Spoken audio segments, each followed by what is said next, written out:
Welcome back to the Back Chat with the Back Doctor. And with me today, I have someone very special because this is my first time and first opportunity meeting her in person, through the internet, through what we're watching through here today. Because I actually heard about Stephanie through a practice member.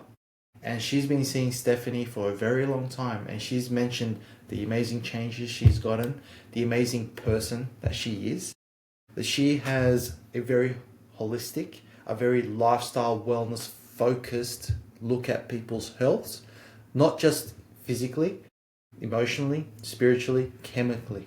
So we're looking at a whole huge aspect. So I'm going to be quiet now, and I'd like everyone to welcome Stephanie. Welcome. Oh, hello, I'm so excited to be here with you and your beautiful audience today. And yes, what a beautiful introduction. And it does really speak to, all of the gamuts of things that I do with people. And I'm excited to dive into it today. Okay, so you ready? Because I'm just going to be like, I am let's get ready. knowledge, knowledge, knowledge, knowledge. Oh, I'm here for it. Bring Ah, it. beautiful. So the first thing is what actually inspired you to start up Life Wellness Co. Well, like most health practitioners, I think it was born out of a necessity that I needed in my life that was absent.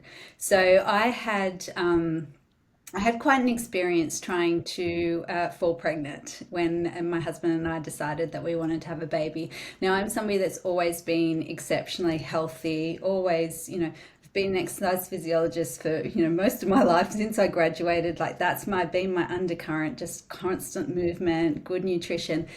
But I found myself in a position at 30, well, about 28, where I was trying to fall pregnant and I assumed it would happen nice and easily, and it didn't. And so I found myself seeing doctor after doctor and fertility specialist after specialist and kind of being picked apart, my body being picked apart, as part of this journey. So, first it was my ovaries that were the problem. So then there was injections and medication for the ovaries. And then next it was my body composition that was the problem. So then I had to try and fatten myself up using certain dietary principles that were just not really in alignment with where I was, but it was like I need to get to this goal. And then it was a hormonal issue. So then I started to have injections and medications related to my hormones. And then finally it became, oh, it must be your brain. You must just be too hyperactive with your brain. So we'll give you naltrexone to try and reduce your brain function to try and calm you down enough to have a baby. My point being, the whole way through, bit by bit, I became more and more disconnected with my body's wisdom and, more hyper focused on compartmentalizing body, mind, and bits of my body. And I just became completely disempowered and disconnected as a result of this journey. And what I really needed in that time was to go to somebody that understood the woman's body, that understood how everything works together, how, the brain is talking to the hormones are talking to the ovaries are determining what's going on with everything in terms of our body composition as well. But there was nobody available at the time. There was specialists in certain areas. So, this journey of, my infertility journey got me to a point where I was just like, enough, this cannot happen to another woman. This is just, I've gone from being somebody that thought she was very well educated in health and well-being to then feeling like I had no clue, let alone people that hadn't gone through the background I'd gone through, going through that sort of fertility journey would have Not just even been, having the background knowledge that you did have. yeah, it would have been a mess. So that was kind of triggered me at the time enough for me to go, wow, this is really missing, and there's a lot of women out there that are suffering. But I actually didn't do anything about it at the time because I did fall pregnant. Thankfully, we've been so lucky to have two healthy boys. And they were kind of straight off the back of each other because we had to go through fertility treatment for both of them. But then after I had my second little Lukey, about 2 years after that, my period still hadn't come back. And, I was doing all the things, eating all the right things, thinking I was doing the best things I could do. And period just didn't come back. So again, I started on this journey of doctor after doctor, specialist after specialist, and I ended up at the top endocrine specialist in Australia, professor level. And he basically said to me, at 32, or you've got premature menopause, you're going to be on HRT for the rest of your years up until Wow. 65, 70 to look after your bones, blah blah blah. That was the only option available to me after I'd been through all of these people. And that was the final straw. I'm like, no, this is not sitting well with me. There can't be that, I am a healthy individual. There has to be, a different way. It's not just about injecting me with more things or taking these chemicals. There has to be a way for me to figure out how to get back into natural alignment with my body's wisdom. And so I parked that advice, didn't take the HRT, and I started to really, I've always been a perpetual learner. If something doesn't make sense to me, I'm learning more about it.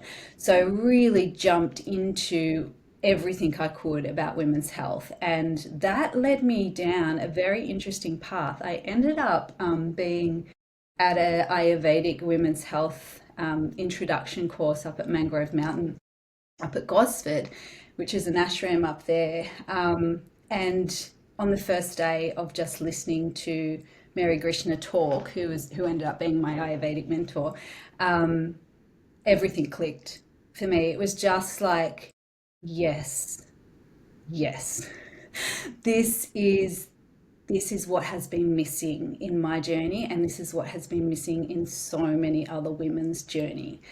And it was really just looking at the deep wisdom that women hold in their body. And when we treat our body and our mind and our spirit and our emotions and our environment as one whole intelligent package, that's when we start to actually allow our body to fall back into its natural rhythm of health and well-being. Is that what she said? Just looking at is that what made it click for you when she said to you that you have to look at your body as one whole? There was one sentence that she said, and she did say, and it's still, I say it to my clients all the time, when we treat our body, our mind, body, spirit as a complete intelligent whole, that's when we get holistic health and well-being, long-lasting holistic health and well-being. Very true. But that wasn't not like that was a big click, but then it was just a series of all these little clicks, like everything that she mentioned, just there was this deep aha within me, like this deep wisdom of, yes, this is truth. This needs to get out there. And I guess it had always had a bit of a, for me at least, a stigma of, well, that's Eastern medicine, and that's, I'd grown up with this Western health science background, so we've always kind of viewed Eastern medicine as alternative and, not as scientifically evidence-based, when really there's 5,000 years of evidence, but that's not the way that we're trained in the West. So I was like, oh, I can see a beautiful blending or a bridging here of my background in Western health science and this newfound knowledge that I'm gaining in Eastern medicine and Eastern wisdom. And that's where Life Wellness Co. really came together, because it was an opportunity for me to speak to both of these beautiful health systems in one under one integrated umbrella. Wow. Couple things off that. Like hearing your story about infertility, it's quite common. Like a lot of people don't think that it's not going to happen, but it does. There are many families trying to fall pregnant, have children that have issues. Like in our practice, for example, we're very holistic, just like you. We want people looking after themselves as naturally as possible. And we get mums that haven't fallen pregnant for years, that have been through multiple cases of IVF. Now, we don't specifically target this. We don't specifically look at you're not falling pregnant. However, we start to teach them a different way to a healthier lifestyle. We don't look at all aspects. As a chiropractic practice, we just look at your spine and nervous system. and we teach people to look after themselves naturally. And a lot of the time, these people start to change their health and they eventually start falling pregnant in our practice. And we just go, holy crap, every single time, right? And you can be so much more specific, and I love that. Okay, that's freaking amazing. The second point that I want to just make sure everyone hears, because you sort of just ran through it, but all those different appointments that you originally went through, I can't imagine the emotional, the physical, and the mental toll that will have on you, your partner, and just financially, everything. And it's just the wanting of having children, like just going through all of that, not easy. Not easy. I just want to reinforce it. You sort of just brush through it. However, I want to bring people back to that, because that, if you think about it, if you're just going through appointment after appointment, how difficult it is to make it, it is very stressful. And that in itself is not healthy. No, well, that in itself is one of the biggest problems, right? Because our nervous system is so dysregulated by all of these appointments and then all of the emotions that come up as a result of that, that our hormones actually never get a chance to balance themselves because these bigger hormones of cortisol are trumping them every time. But it's something that's not often addressed in the process. Exactly. And I And love to hear that in your practice, you teach about the nervous system and nervous system regulation, because at the end of the day, the nervous system trumps everything. It doesn't matter what you're eating, how you're moving, what medications you're taking, what injections you've got. If your nervous system is jacked, it keeps you in that state where you're depleted anyway, and you can't build these reserves that you need that's it. to fall pregnant and have a healthy cycle. I like to go off the philosophy of ADIO. Above, down, inside out. All right, so I'll keep it there for now. Because what I want to know a bit more about is how your blending works. So how do you blend Eastern, Western, and how do you approach health? How do you help people help people? So I guess the way I blend is, oh, there's a big spider that I've just seen up there, just sitting up there watching us. So I've got to. The way I blend is that I use my experience in Western health to look at, people's blood works and look at their specifics of their physiology and look at how they're presenting in terms of the symptoms, because people don't often come to me. Retreats are a different story, but when people are coming to see me in consults, they've got issues, they've got symptoms, right? So we've got the body talking to us with these symptoms. So I use the Western health background that I have to look at that physiology. And then what I do is I also take a broader perspective and I go, okay, this is what's going on physiologically, but what's behind that? So the Ayurvedic side of things allows us to really zone out and have a look at lifestyle, have a look at their particular unique constitution in terms of their dosha, which we all have a unique constitution. And that's constitution of mind and body. So that governs what's going on in the body and the mind as well. And it allows us to start to educate that person about finding balance within their diet, their movement, their lifestyle that's specific to them. So we don't actually look at the symptom and go, oh, you've got reflux, we need to give you this sort of digestive enzyme. I used to practice like that, but now I zone back and I go, well, what else could be causing this lack of digestive fire? And more often than not, it's got nothing to do with the enzymes, and it's got everything to do with how they're choosing to live their life and how they're choosing to eat their meals rather than what's actually in their meals. So it basically allows me to have this, I see it as they come to me very focused and fixed on the symptoms, and everybody that they've seen before me, I've, doubled down on the symptoms, whereas I tend to allow the Ayurvedic side of things, the Eastern philosophy side of things, to allow me to come back out and see the bigger picture and see how it's all working together. So in doing that, picking that sort of, back apart and having a look at this holistic picture, I do that with the client so they can see that whatever symptom they're presenting with is not one thing going wrong in their body. It's actually just an imbalance in the elements within their body, in the way that they're living their life. And we just need to work out a way to find balance and harmony again. We don't Do you need to have be like an rude. example? Do you have like an example of a client that you worked with? Because before you do go through the example, I always like to use the analogy of, if your house is on fire, do you put out the fire, or do you pull the batteries out of the fire alarm? All right, pull the batteries out of the fire alarm, you're just working on the symptoms, but the Yeah, fire continues to burn. yeah, Or let's actually just go put out that fire. All right, that's the cause versus the symptom. yeah. So I love that. So Yeah. yeah, coming back, any like specific examples or cases or something that you get really common, and you see quite common in like women that have issues around their health, for example. I mean, I've got so many examples, but the one that I see a lot, I get a lot of women, full women, full lifestyle women.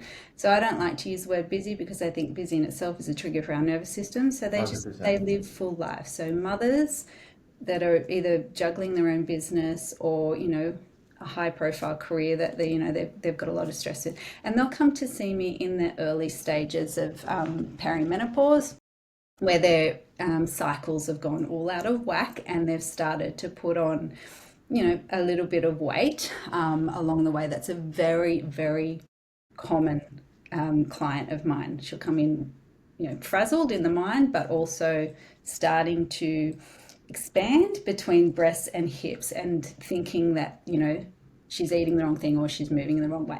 Most of the time they come to me and what they've tried before they see me is to move more and eat less. Okay, so oh my gosh, I'm putting on weight. I need to restrict my calories and I need to burn more energy in the form of high intensity exercise. When actually that's perpetuating the problem because their hormones have shifted. And rather than actually stopping, taking a broader picture and going, well, hang on, something shifted here, and I actually need to work out a new way of working with my body. They've doubled down into what's worked for me in the past to try and lose this weight, which has been exercise more and eat less. Yeah. So, what I do with these women is I educate them that in this stage of life, what's actually happening is that your hormones are changing as a natural cycle and stage of life. And as a result of your estrogen and progesterone changing, that's causing your body to be a little bit more stressed than it normally would be. Wow. Okay, so we actually need to treat that body with a whole lot more calm and a whole lot more rest and nourishment than we normally would. We don't need to be torturing it by going to the gym and stressing it out more by restricting our calories. And in fact, that's just going to perpetuate those stress hormones even more and make us even fatter. So most of the women, when they hear that, they don't trust that information. They don't trust that if I rest more and if I eat more healthy fats to support my body and eat more proteins, that I'm going to lose weight. But in fact, that's actually what happens. So what we do in most of those cases is we treat their psychology around movement and exercise, but then also educate them on their changing body and the need for us to change how we work with the body with that stage of life. And it's phenomenal because some of these women, all we do for the first month is actually say, you know what, just forget about your diet and your exercise and let's just go back to creating a nurturing daily routine, which might just look like, a wind down routine at night so they start to sleep better and everything becomes a little bit more manageable. And that wind down routine is really about, allowing that nervous system to start and calm itself down so that they can start to replete and replenish overnight and their hormones can start to find a bit more of a balance because their body is now feeling safe. So there have been women that have come back within the first month of actually working with me without changing diet and exercise and just doing a dinacharya, which is a daily routine of wind down and rest. And they've already started to see the weight shifting. I feel like you're really targeting the parasympathetic nervous system. I totally am And targeting parasympathetic nervous system. yeah, we do teach everyone in our practice about that, the sympathetic and the parasympathetic, and just to touch on what Stephanie said to everyone listening in, we live in a life and a society of fast-paced, unnatural lifestyle. And I love how you used it, like, go even deeper into digging into the, just go all in on the worst option to do, right? It's that unnatural lifestyle that's just causing chronic stress in our bodies, and it feels normal. It feels normal because you've been doing it I can't even say the word, repetitiously. Repetitiously. Thank you so much. You've You're been doing welcome. that. So basically what happens is you get used to that and you say, I am not stressed. However, your body is living in that stress. Your body's smart. It adapts to stress. It will adapt until it can't. And the moment it can't adapt to stress is when your body breaks down. So what Stephanie's talking about is saying you got to actually rewire your brain to take you out of this chronic stress that feels normal and bring you back into a nice, comfortable baseline level. Balance, as you call it. Really love that. That's really great. And just the way you approach it is really clever, because sometimes it's the small changes that you do, like the lifestyle changes. I'm sure there's many different strategies that you'll implement, which I'll ask towards the end of this episode, that people can actually get some really good takeaways and that they can actually start to implement and actually find if there is any problems in their life as well that dictate, hey, I need help. That's always a good thing. So speaking about gut health, because I know that's another area that you really put a lot of attention and focus into. Can you talk more about that? Because we love gut health. 100%. So part of my journey as well, which I didn't mention at the start, was that when I had my first baby, James, because I'd been on a whole lot of fertility treatment and injections, he had his gut health was shot when he first came out. I did deliver him naturally, but I had had a series of antibiotics just before his delivery as well, which had influenced my gut microbiome and, in effect, his microbiome. So this is before, so when I was pregnant and in the first year of being a mother, I didn't know much about gut health at all. In my uni undergrad, I had done maybe half a semester on gut microbiome, and that was all I really knew about it.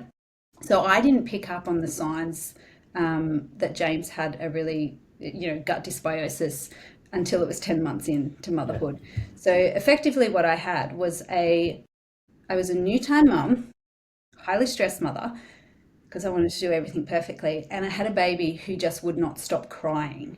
And when I say not stop crying, like we literally had 40 minutes sleep cycles, 24/7 with James. So if we could get him to sleep, he would sleep for a maximum of 40 minutes. And this is all through the night as well. So my husband and I, chronically sleep deprived, trying to figure out why this kid was just screaming all of the time. We had 4 Tresillian residential stays in that time. Nothing was picked up until the very last one, where the nurses have basically said to us, look, we're just going to take James, we're going to put him in the NUMS office because it's soundproof, and just give you some reprieve because you guys are just chronically depleted. When they took him across to the nun's office, the nun was actually there and she was listening to him, and she worked out that there was something else going on. And so that sent us down a series of tests where he actually ended up being diagnosed with silent reflux, which is not silent, and chronic sleep apnea, but so the reflux was creating issues with esophagus and his passage, which were then leading into that sleep apnea. So medical treatment for the silent reflux was medications. Now at this stage I'm like, no, I need to find something else here. This is not just working for me.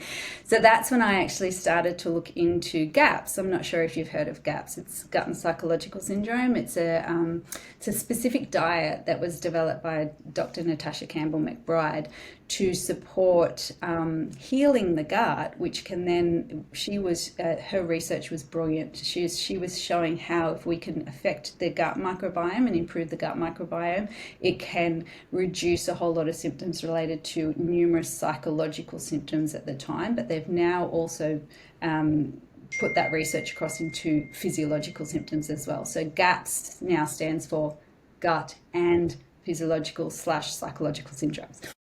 Anyway, so I did all this research and I studied under her, and James was my first client.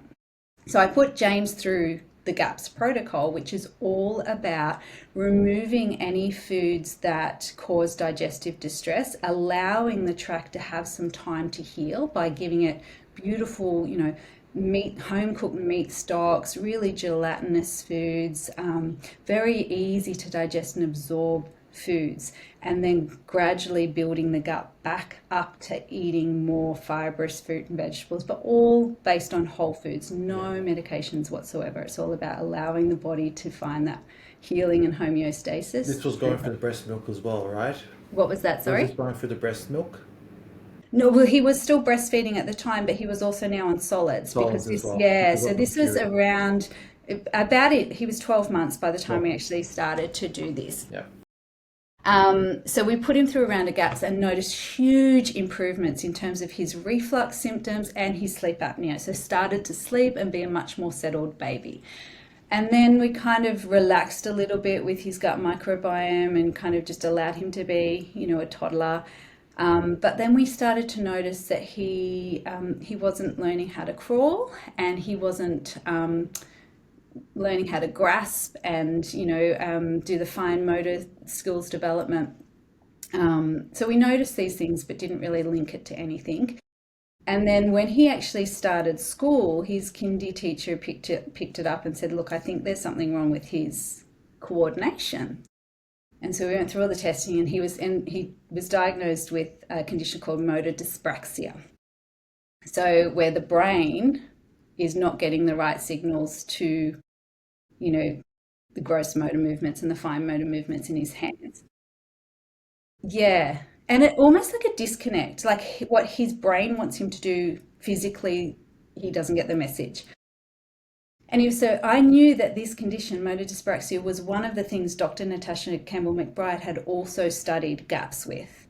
So we decided to put James through another round of GAPS, and that's the thing with gut health. So it's really important to understand that we have a default or we go back to our set point when it comes to our gut microbiome. Whatever happened in that first year to 2 years of life, that's our default microbiome.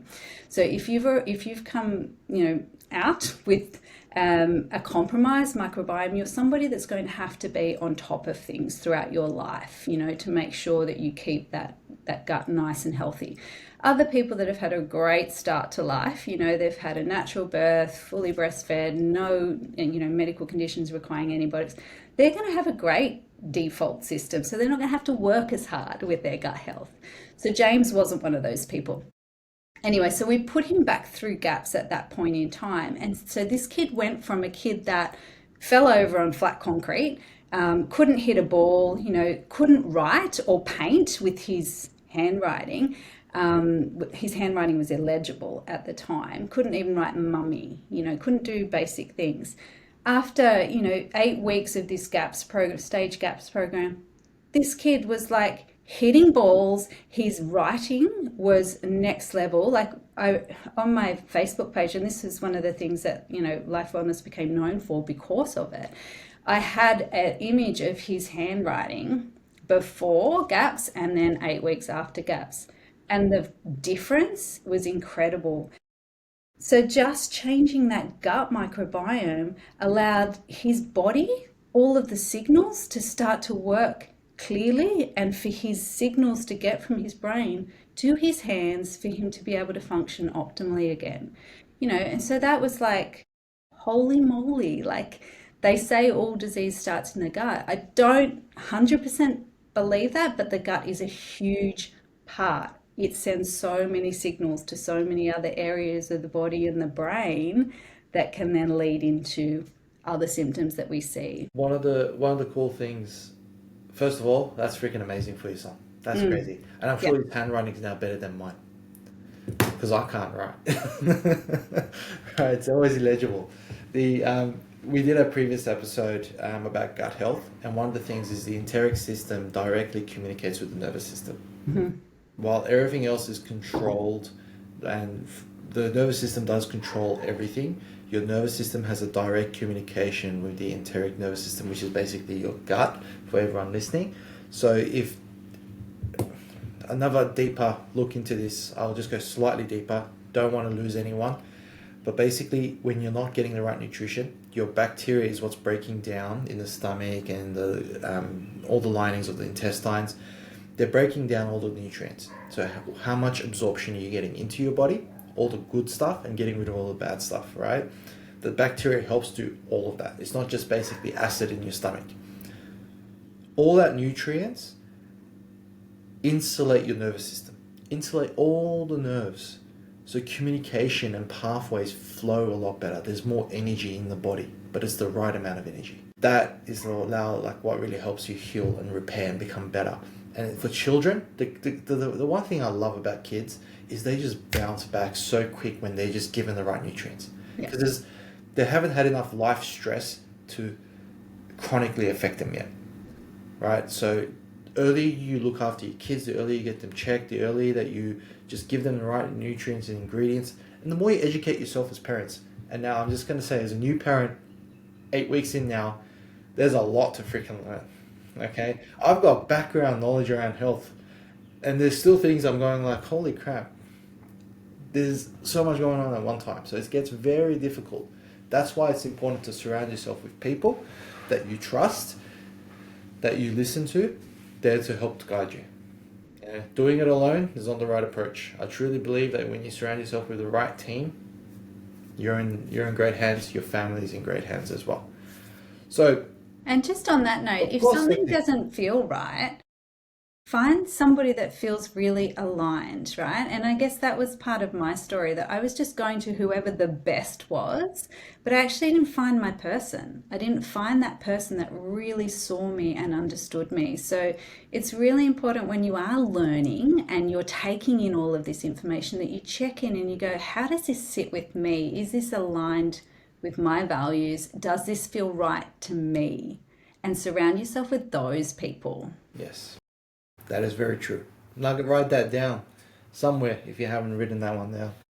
So I wanted to jump in towards, because we're already like past time, just so you know. Okay, yeah. I told you I could talk. I'm sorry. I love it. We're going to keep going because I'm not finished yet. I've got a couple more things I want to ask. Okay. We're going over time. This is juicy knowledge for everyone listening in. So you could maybe do part 1, part 2.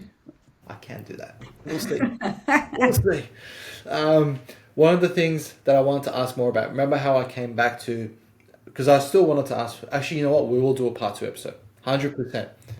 But one thing I want to touch on just for today, because I want to ask more about your retreats and everything, right? Let's just talk about some things that people need to look in their lifestyle now. Some actionable things saying, you know, I just listened to this podcast. What can I do? What can I look out for? What do I need to just look at a bit better in my daily life? Floor is yours. So, oh my gosh, there are so many things, but in Ayurveda, the number 1 prescription that we always recommend as the starting point is daily routine. What does your current daily routine look like? And is it aligned with what your body and mind actually need right now, or is it something that you're just doing because it's what you've been doing for this many years? The other thing it needs to align with is the seasons. What is going on outside of your body, and are you aligning your daily routine to match that, to make sure you're creating balance in your life? So it's exactly the A, D, I, and O version that you were talking about. We're looking at what's going on inside us, but also outside us, and making sure that we're really aligned. Because what most people do is they follow a routine for years and years and years without actually stopping and going, does this still feel good for me? Does this still work for me? Am I still achieving my health and wellness goals from this routine? Beautiful. And even if you don't think you've got a routine, you have got a routine. You just, if somebody was to say to you, what does your morning look like? That's your routine. Whatever you would say to them, I get up, have a coffee, blah, blah, blah, that's your routine. Does it work for you? So that would be the starting point. And I would say if you start to look at that routine, the things that you're after when you're investigating, does this align with my body and soul and my body, mind, and soul and what it needs right now? Is ask yourself, how energized are you feeling? How energized do you feel when you wake up? How energized are you throughout the day? Naturally energized, not stimulated, energized. How joyous and happy and optimistic are you feeling? Because that's a huge part of well-being. And if we've got the right routine that's supporting us, we are going to feel happy, joyous, and optimistic more of the time. And how much do you look forward to your day? That's also a really good indicator if your daily routine's working for you. Now, a lot of us work in job, like I love my job and I can tell you love yours as well, but there's a lot of people that don't necessarily love their job that, takes up a big chunk of your time. So you're not going to focus on that so much. You're going to focus on what you're doing outside of that work as your daily routine that you can modify. So most people will look at starting with, I'm going to do a really good morning routine and that's going to set up my day. But actually, I'd suggest let's start with evening routine first. Let's start with looking at what do you do to help your body and your mind wind down from all of your activity in the day. Parasympathetic nervous system. Exactly. I love it. So what are you doing to help your body switch from that active mode that you've been in as a worker and a parent? What are you doing to tell yourself it's safe now to rest and kick into that replenishment mode? So I really like to practice what I call the 3-2-1 method. So 3 hours before my designated bedtime. So I pick a bedtime that feels good for me, knowing what time I have to get up in the morning. I know for me, I need 9 hours of sleep. Some people can do 7 and be fine, but for me, I've worked out over the years, 9 hours is what I need. I'm a good sleeper. So if I know I'm getting up at 6 o'clock, I know I need to optimally be aiming for sleep at around 9 o'clock. So for me, I then take the 3-2-1 method from that designated time. So if 9 o'clock is when I want to go to sleep, I take 3 hours back, and that is when I'm having my last meal. So 3 hours before bedtime, stop eating. Okay, and the reason for that is if you're going to bed with food in your stomach, your body's got a competing priority there. It needs to choose, do I digest or do I rest? Okay, so one of them is not going to happen optimally. We need both to happen optimally to have optimal well-being. So 3 hours before bedtime, stop eating. 2 hours before bedtime, stop drinking. So what I tend to find is a lot of people have broken sleep because they've drunk right up to going to bed, or they haven't drunk enough during the day, so they're trying to make up for it in the afternoon, and then they're I've been getting up guilty of that. in their sleep, right? So again, the body's having to choose, am I going for hydration or am I going for rest? We want it to be able to do both, right? So drink more during the day, and that 2 hour before bed, stop. And then 1 hour before bed, this is where it's really important we're not stimulated by screens, by excessive light, and this is where we're really ramping up what activity can I build into that hour before bed to help me wind down. So that can be things like, if it's available to you, having a beautiful magnesium bath. It could be doing a little bit of yin yoga at home or some stretching. It could just be legs up the wall and doing some breath work to just allow your sympathetic nervous system to switch off and go back into that parasympathetic nervous system. And there's simple breath work practices. You don't have to go and do a course on it. Literally just, coherent breathing, same counts in, same counts out, or extended exhalation breathing. 4 counts in, 6 counts out, lying on your back. It can be as simple as that. So having that wind down routine where we're not hyperstimulated by light, by screens, by work, by action, and just really focusing on training the body for rest, that, in my mind and in my practice, has been the most important part of changing somebody's routine to be a healthier one. Because we get that right, the sleep then comes back on board, which means we wake feeling more refreshed, which means our morning ritual becomes easier for us to choose better choices for us. Thank So you that's so where much. I would start. I would start with looking at dinacharya, so daily routine, looking at their wind down. I love it. Thank you so much, Stephanie. I'm going to call it there. We're going to make a part 2 in the future. Perfect. Thank you so much for being here because you are Yes. absolutely awesome. I was going to throw in a joke there because I'm a new dad. I was going to be like, Ken just holding the baby, walking back and forth and saying, please sleep. Is that unwinding? You know what's going to be the best thing to help that baby sleep? Your nervous system being regulated because they co-regulate, right? So you doing that walking along padding, but doing your own breath work, that's what's going to help the baby Big sleep. match. I love it. Thank you Yeah. so much. You're so welcome. Thank you for having me. I really enjoyed my time.